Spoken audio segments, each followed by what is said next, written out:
Florida is a state where most people go to the supermarket to buy their food, but they don't realize that they can grow most of their food right at home. Today, I'm really excited to have Pete Canaris on the channel, and he's gonna introduce you to 10 different plants that you can grow that are super abundant and resilient for the Florida climate to help you grow a large amount of your food at home and be able to skip those trips to the grocery store. This doesn't just apply to Florida though. Semi-tropical climates exist around the world. The Caribbean, Central and South America, Southeast Asia, parts of Africa, and parts of Australia, just to name some places, are all places where this can be a super helpful video to you.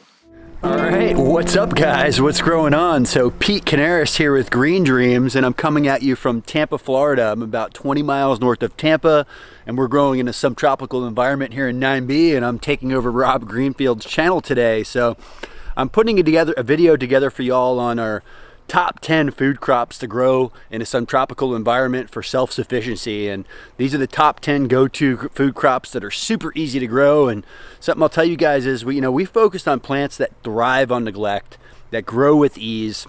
Most of these crops are perennial crops, and by perennial I mean something that doesn't need to be replanted every year like you would an annual. This is a plant at one time and typically forget it. So perennial crops are crops that live 2 or more years. So the first one I want to talk to you guys about is actually right here behind me. This is just over my left shoulder. This is chaya, or tree spinach, and you can see the big giant leaves off of this tree. And this is a really easy one to get going or established in your garden. This is one that I tell people about all the time, and the first thing that kind of scares them about this one is it has to be cooked. So chaya does need to be cooked for about 10 minutes. There's an off gas of cyanide that comes off of there. You definitely don't want to use an aluminum pot, but this is a staple crop. This is a real big time staple crop in like Central America. This is a really easy one to propagate and start. So, if you wanted to share this one with your friends, you would simply take a cutting like this, stick it in the ground, take off the leaves, and it'll start growing. It's really that easy. The leaves from this are actually quite delicious. I find this tree to be really, the flavor of the leaves to kind of be like a hearty. They're really filling. They go really well in a soup, really well in a dish. Also known as tree spinach. This is 4 times as nutritious than typical spinach. And it wants to grow here. It wants to grow here through our hot summer, our humidity, and our full sun. The number 2 plant I want to talk to you guys about that is a must-have for your garden is sitting here behind me, and this is Moringa oleifera. This one really likes full sun. If you noticed, I had that chaya kind of in a dappled light understory situation. This one wants to be out in full sun, and I look at this tree as like having a health food store in your backyard. This one is like 22% protein by weight, 68 different antioxidants, 4 times the calcium of milk. I could go off about all the different minerals and nutrients that are inside of this plant. This one is literally one of the fastest growing trees we also have on the farm. So commercially, they grow these trees about 1 foot apart, and they prune off the new growth every week. Most commonly, you would dry those leaves and powder them, but you can put this fresh into a salad. You could put this fresh into a smoothie.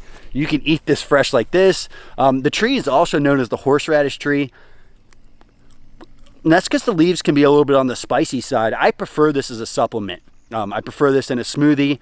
I find it to be a little bit on the strong side, but it grows so well. It is so nutritious. Like the powder from this tree goes for 30, 40. I remember when it was $60 a pound. So super nutritious. My number 3 must grow crop for Florida would be what Rob would like to call yucca or cassava or manioc. We got a lot of comments on that one from the videos we did together. This is a must grow crop, super easy to grow crop down here in Florida. And this is, what they would make tapioca pudding from. So cassava is a root crop, and it's really easy to get started in the garden. It's one that you literally, just like I showed you on the chaya, you take a cutting of. So probably something a little bit older than this. You want like 3 nodes above, 3 nodes below the soil. You just stick this guy in the ground, it'll grow. Usually cassava is about an 8 to 9 month crop. You'll get a root crop off of that. And I just did a specific video on cassava, on cooking it, on harvesting it, on growing select varieties with my good friend Josh from Heart. So if you want more detail on that, head over to my channel and you'll see a little bit more specific stuff with Josh, how they cook it, how they prepare it. I had cassava bread while I was there. I mean, there's many different ways to eat this. Cassava, must grow it. The third crop I want to talk to you about today are sweet potatoes. And many people, when you think sweet potato, you think that typical just orange sweet potato, but there's hundreds of heirloom varieties of sweet potato. There are white sweet potatoes, purple sweet potatoes, regular typical orange sweet potatoes. But what a lot of people don't know is you can eat the leaves and the roots of a sweet potato. So sweet potatoes just happen to be one of the most nutritious crops in the world for that reason.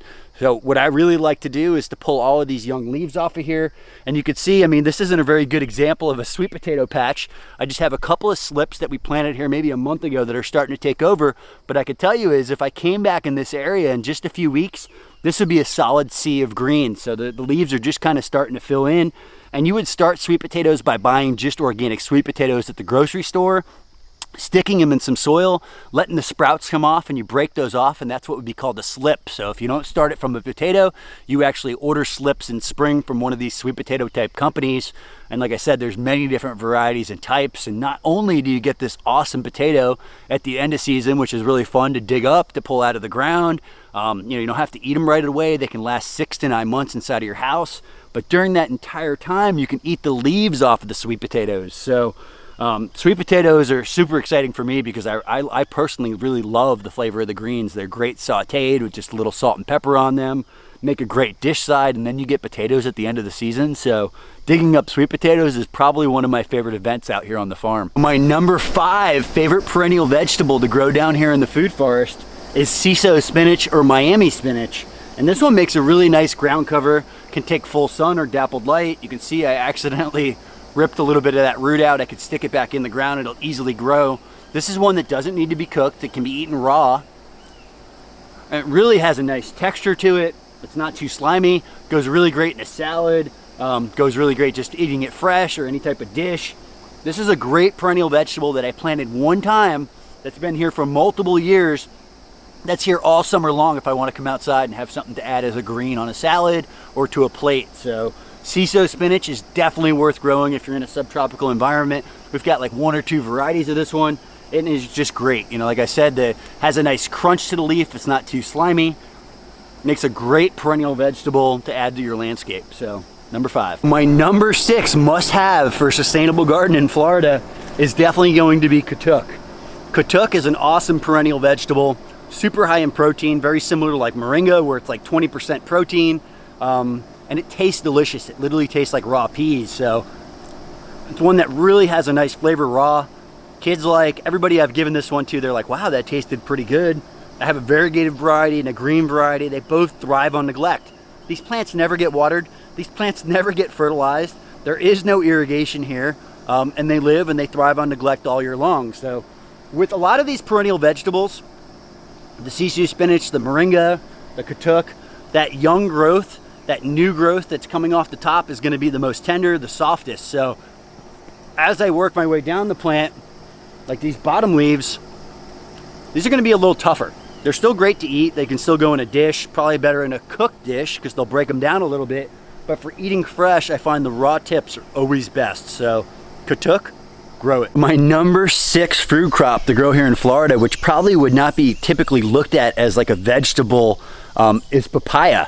So papaya was something that I really enjoyed with spending time with Rob. It's something he commonly made in his dishes. I think my favorite was his Thai coconut curry with the papaya in it. But I personally love green papaya. I think it's great as a vegetable. I love papaya salad at a Thai restaurant. And I love the flavor of a good ripe papaya as a fruit. So, papayas don't have to be eaten ripe. They can be eaten green like a vegetable. We're starting to get some little papayas here. And you can get these while they get larger and they're green, or you can wait until they get ripe and actually eat it as a vegetable. This one doesn't have a lot of fruit on it right now. The other ones I have are tall and I need to cut them back. You can cut your papayas back every couple of years. One of my mentors, the guy I feature a lot on my channel, is Jim Kovaleski. He's got a papaya tree in his front yard that's like 5 or 6 years old. So these trees can last a while. They can be perennial. They could die back if you're further north, but you could start them in your greenhouse and get them outside, right after that last frost and potentially get a green fruit in like 6 months. So papayas are definitely worth growing. You know, find a good one, grow the seed out, really easy to get started. Highly suggest growing it. Number 7, I've been really busy the last couple of weeks with the nursery business, and all of my plants out in the ground for these last 3 have been cut down for cuttings and propagation. So I'm over here in the nursery where I have some better examples, and the one I want to talk to you about now is edible leaf hibiscus, and that's this big leaf plant right here behind me. And this can be used as a wrap. You can eat in raw, chopped up in a salad, be used as a green. And this is one that might be a little bit more on the mucinologist side, you know, maybe slightly slimy, some would say. That's really good. That's good for lining our insides. This variety is actually less slimy than the variety I have over here on this side. This one definitely has a little bit more of the mucinologist to it. I have a couple different varieties. I have a skinny leaf variety. I have this fat leaf variety. And there's a couple of different common names for this one. I really like to just call it lettuce leaf hibiscus. I really like this one as a wrap. So, you know, you wanted a green wrap, something that's gluten-free. You can grow this for your wrap. So the number 9 must-have for the sustainable garden in Florida. This is one that the kids really like. Cranberry hibiscus. The leaves are beautiful, nice deep red. Some people will call that like a mahogany. And these are sweet, they're sour, they're delicious just raw. They go nice in a salad. You can chop them up. My favorite thing to do is like if I'm making a sandwich or I'm packing something for the day, I'm gonna be on the road, I come out and I get a handful of fresh leaves. And just like I talked about with the katuk, you know, the younger leaves, the fresh growth, like, so this is a really fresh red one, and you can see this is an older leaf. You can see a color difference. You see how that one's pale, that one's dark red. So the younger growth is always going to be the most tender and the sweetest.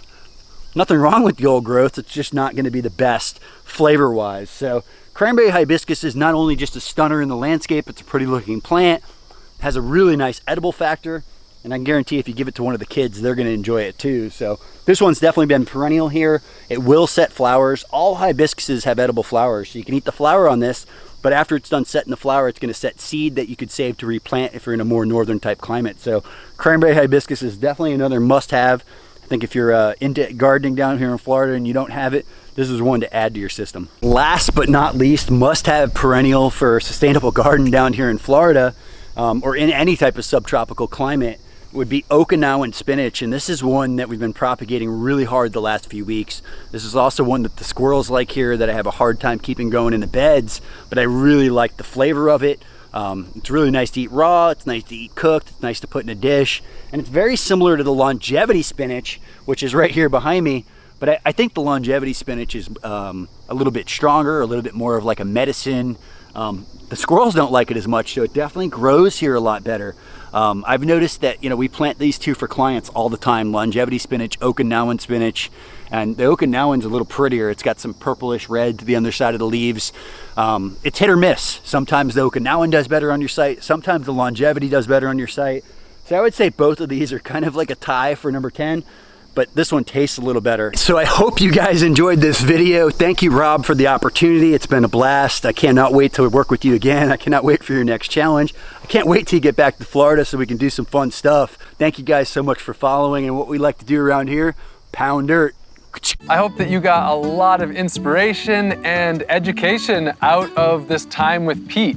He is a wealth of knowledge. He is an expert in growing food, and he helps a lot of people to do this both in person and through his YouTube channel. So make sure to subscribe to his channel. The links to follow him are in the description. And if you got a lot out of this video, make sure to subscribe to this channel as well, where I'll have many more guests to come, as well as videos led by me.